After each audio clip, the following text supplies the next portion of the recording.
So, the dancer's journey, how did mine begin? We come from all kinds of places, all kinds of backgrounds. One example, myself, I come from Central PA, born and raised, a family of wrestlers and deer hunters. So I was the freak, if you will. Everyone gave me a lot of odd looks when I was flailing about the front lawn and in the living room. And at one point, some very intelligent neighbors said, "You've got to get that boy to a class. Give him some vocabulary." And luckily, my parents listened.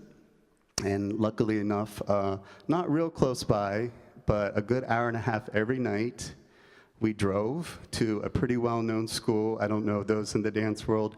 Marcia Del Wary, Central Pennsylvania Youth Ballet. She had a pretty good rep for producing solid dancers, setting up a good foundation, which is really important for a dancer. And I started at 13, which some folks say, well, is that a little late? Not so much for a guy. For a lady, maybe because of the element of the point work that's involved. This is for a classical ballerina, a classical dancer.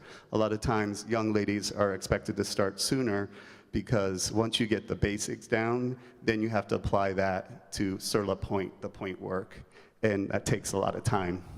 So as a young man, I didn't have to worry about the point work, so I started a little bit later in my journey in the dance world. And I should say, I had deer hunters and wrestlers in my family, but we were not without culture.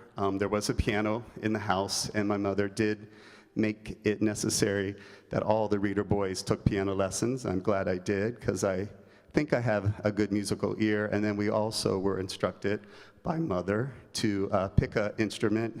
My brothers did trumpets and horns. I myself, of course, took the viola. And for a period... Yeah.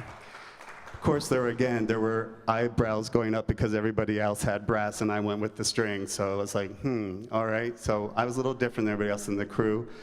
So I served some time in the musical world with the Youth County Orchestra. I'm glad I did, but if you ask me to play something now, just don't, because it won't happen. So in PA with Marcia, have a little bit of musical training in my background. And I made all the musical instructors cry because I said, I'm quitting this, I'm quitting that, because I can't stop moving, I want to dance.